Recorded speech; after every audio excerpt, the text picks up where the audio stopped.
Joyce, tenho 32 anos.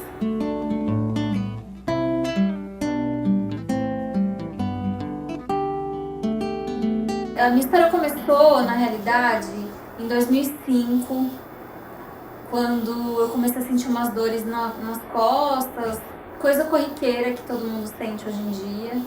Quando eu fiz os exames, veio a surpresa, eu descobri que eu estava com câncer na coluna, um câncer raro, chamado de cordoma, e os médicos não sabiam exatamente o que fazer, porque é um câncer que dá em recém-nascido.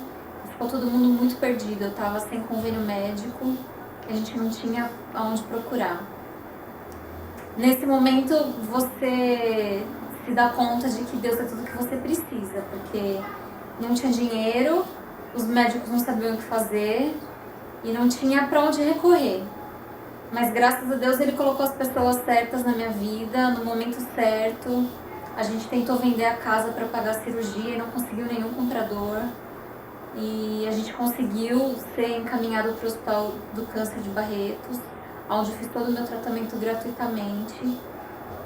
O médico topou fazer minha cirurgia, porque aqui em São Paulo, onde eu moro, os médicos não queriam me operar, porque eles tinham medo. E ele me explicou que eu corria sérios riscos de morte e que provavelmente se eu sobrevivesse da cirurgia eu não andaria nunca mais. A cirurgia foi um sucesso, ele conseguiu retirar o tumor. Graças a Deus eu fiquei sem sequela nenhuma. Comecei a fazer a radioterapia, que também poderia queimar a minha medula e tirar os meus movimentos. E também fiquei sem sequela nenhuma. E passei muitos anos muito bem. 6 anos depois, eu já estava casada, fazia 1 ano que eu estava casada. Comecei a sentir algumas dores novamente e nos exames de rotina a gente descobriu que o tumor tinha retornado. E os médicos que me operaram da primeira vez disseram que não tinha mais nada o que fazer, que eles já tinham removido todo o tecido que dava para remover, já tinha uma prótese no lugar da vértebra, enfim, que eles não iriam me operar. Mas uns 20 dias depois dessa negativa do médico, ele me ligou e ele falou: olha, eu tô sem dormir faz uns 20 dias. Desde que eu te atendi, que eu falei pra você que eu não ia te operar, eu não consigo dormir. Tem alguma coisa me incomodando. Se você topar arriscar, eu vou topar te operar. E aí, mais uma vez, a gente foi arriscar a cirurgia, confiando de que Deus faria o que fosse melhor pra mim. A cura ou não, mas a gente foi confiando em Deus. E como vocês podem ver, eu sobrevivi à cirurgia mais uma vez. Foi uma cirurgia de 15 horas e meia dessa vez. Logo após a cirurgia, que eu precisei retirar a vértebra e retirar um pedaço da veia cava, que a gente não sabia. Eu tive uma trombose das 2 pernas por conta disso. E eu fiquei correndo risco de perder as 2 pernas, porque eu passei alguns dias e a trombose não revertia, mesmo com medicamento.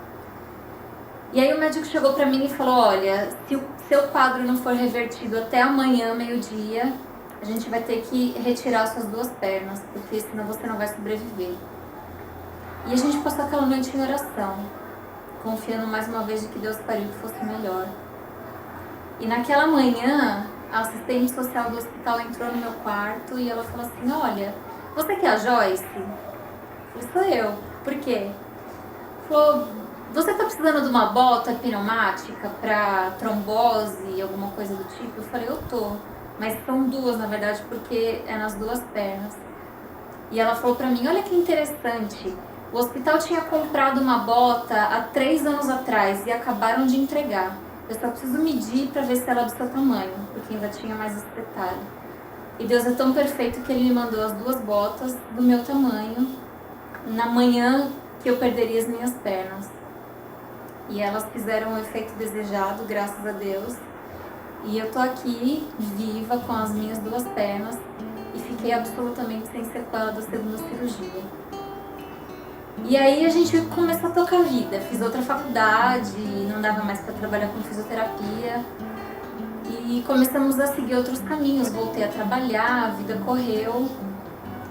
Em 2011, eu descobri que eu estava com uma hérnia da cicatriz da cirurgia. E eu tive que operar de novo. Mas a gente foi tranquilo, porque mais uma vez eu sabia que Deus estava comigo. E graças a Deus deu tudo certo, a cirurgia foi um sucesso, a gente conseguiu, mesmo com pouco tecido, porque eu já havia sido operado 2 vezes, depois da radiação e tudo mais, a gente conseguiu fechar e reverter a hérnia e ficou tudo bem. No ano de 2013, eu comecei a sentir algumas cólicas renais e começou a se tornar frequente. E eu passei por vários especialistas e ninguém conseguia descobrir exatamente o que era, porque quando eu fazia os exames, como eu já tinha muita prótese, já tinha mexido muito, eles não conseguiam identificar o que tinha pedra, se não tinha, o que estava acontecendo. Um amigo meu me indicou um especialista, eu passei por ele, e ele descobriu que por conta das cirurgias que eu já havia feito e da radiação que eu havia tomado, eu estava com um problema no meu ureter, que é onde passa a urina do rim para a bexiga. E ele tinha fechado, simplesmente. O meu rim produzia a urina, mas ela não descia para a bexiga. Então ele estava inchando, estava num tamanho absurdo e eu já estava com uma infecção generalizada. Fui internada, a gente conseguiu reverter essa situação tomando antibióticos.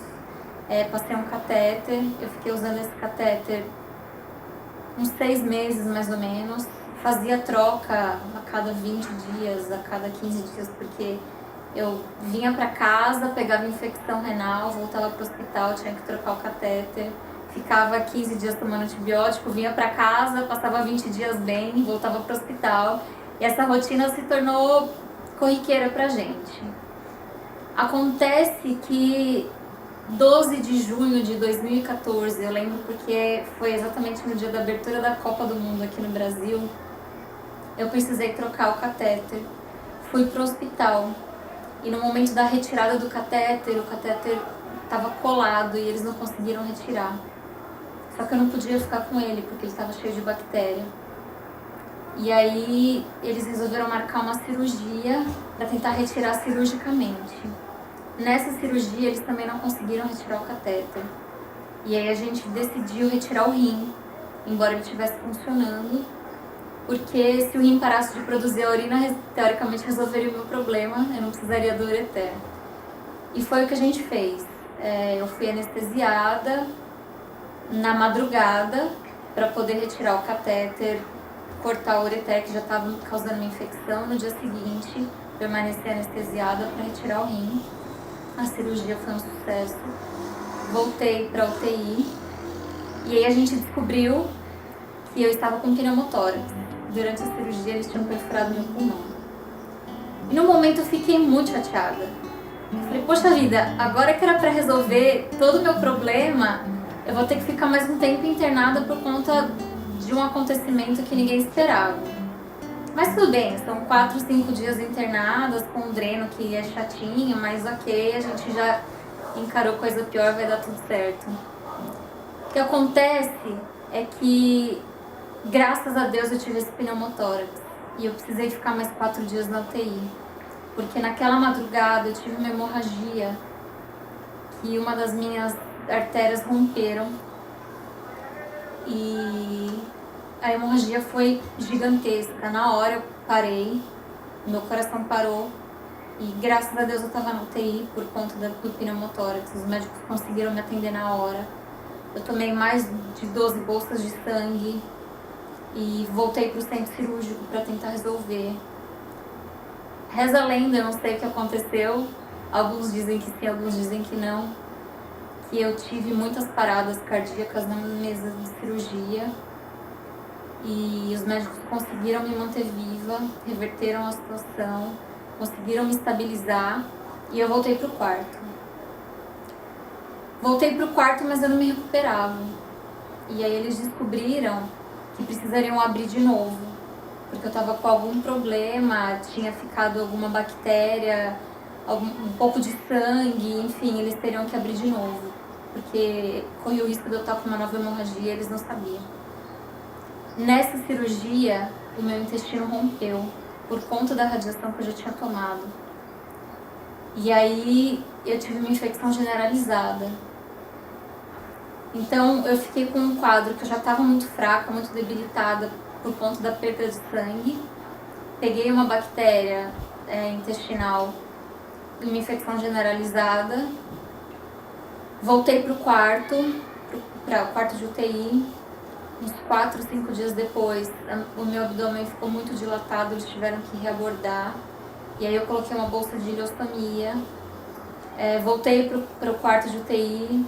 E aí descobriram que eu estava com uma trombose na perna direita, que foi a que já haviam mexido. Voltei para o centro cirúrgico, tive que operar de novo.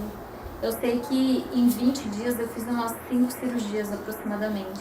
Eu não lembro exatamente a ordem dos acontecimentos, porque eu estava muito dopada e nesse momento eu realmente não estava lúcida. Mas eu me recordo do momento que eu comecei a voltar.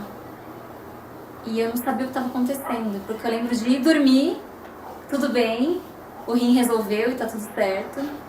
E eu acordei e eu não conseguia abrir meu olho, eu não conseguia me movimentar. Hoje eu sei que é porque eu estava muito sedada, porque eu estava muito fraca. Mas no momento eu não sabia o que estava acontecendo. Eu não sabia se eu tinha tido uma lesão cerebral e não conseguiria me mover nunca mais. Eu só ouvia as vozes dos meus familiares, das pessoas queridas no quarto, fazendo comentários de não, ela vai ter força, ela vai conseguir, ela vai sair dessa. E eu não sabia o que estava acontecendo. E eu lembro de pedir muito para Deus me ajudar, porque era a única coisa que eu conseguia fazer naquele momento. A morfina não resolvia mais, eu já estava delirando e mesmo assim eu sentia umas dores absurdas. E eu desisti de lutar, eu resolvi me entregar mesmo para Deus. E aí eu pedi para chamar minha família e me despedi dos meus pais primeiro. Falei, olha, eu não aguento mais lutar, eu quero que vocês fiquem muito em paz, porque conversei com Deus e eu sei que vai acontecer o que tiver que acontecer. Deus tá comigo, eu vou morrer em paz, eu tô em paz pra morrer, eu tava em paz pra morrer naquele momento. E aí falei com minha irmã, chamei o Dudu, que é meu esposo, e ele foi super parceiro no momento. Ele falou, olha, a gente quer que você fique aqui, que você batalhe o máximo que você conseguir. Mas se você já não aguenta mais, é egoísmo nosso pedir que você fique. Então a gente vai respeitar a sua vontade. E aí eu chamei os médicos, pedi para desligar os aparelhos porque eu não aguentava mais de dor, pedi para me sedar, porque eu já tinha me despedido da família. Só que os médicos não queriam. Eles falavam, não, você vai conseguir. Eu falava, mas o que vocês podem fazer por mim? Bem, a gente não tem mais muita coisa para fazer, mas você ainda tem força. Eu falava, não tenho força, eu desisti, eu não quero mais. Não, a gente não vai desligar. E aí, é impressionante como Deus sempre coloca pessoas especiais, assim. Eu lembro de uma enfermeira que sempre entrava no meu quarto nesses momentos de desespero. Não era uma enfermeira da UTI. Eu nunca mais encontrei ela lá na UTI. Eu não sei qual o setor que ela trabalha no hospital. Mas ela entrava lá e ela sempre tinha um verso bíblico, ela sempre tinha uma música de adoração para fazer, para me falar, até eu me acalmar. E nesses momentos, assim, que eu ficava muito alucinada de dor, eu pedia para eles colocarem no meu celular músicas da igreja, músicas de adoração, assim. E eram os momentos que eu conseguia dormir, que eu conseguia descansar um pouco. Então eu comecei a perceber que Deus estava me carregando no colo mesmo, que aquelas coisas me acalmavam, que a dor diminuía. E ali eu comecei a entender que não estava no meu controle, não era minha vontade morrer ou não. Deus controlava a situação. Eu orei para Deus e eu pedi para Ele fazer o que Ele quisesse com a minha vida. Que naquele momento eu não tinha força nem para pedir para ficar viva. Se Ele achasse melhor retirar minha vida naquele momento, para mim seria uma bênção. Mas eu lembro de pegar no sono e no dia seguinte eu acordar e os médicos falarem, olha, a gente não sabe o que está acontecendo, mas o seu quadro está revertendo.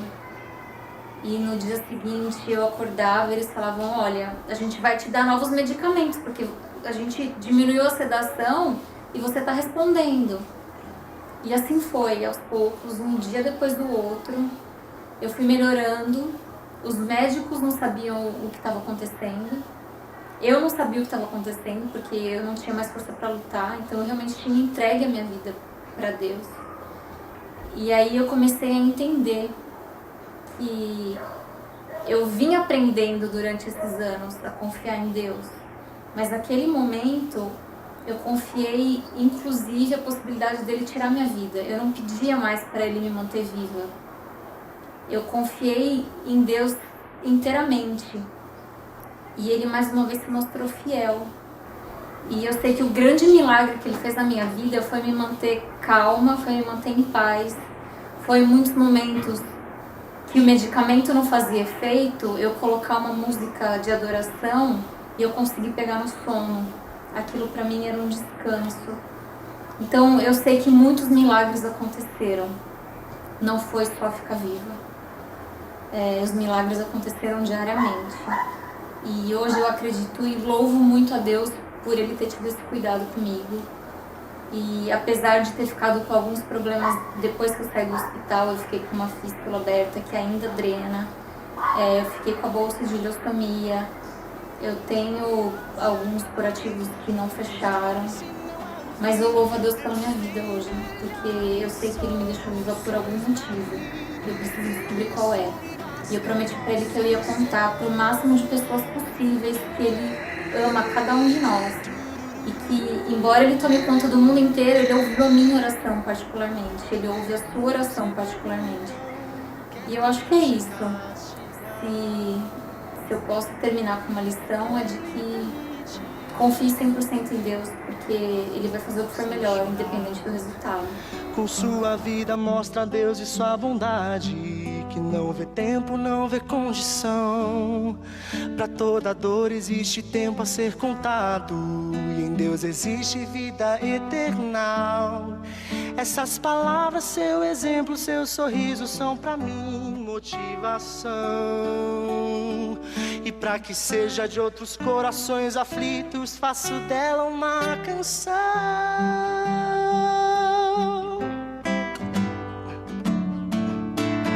Deus me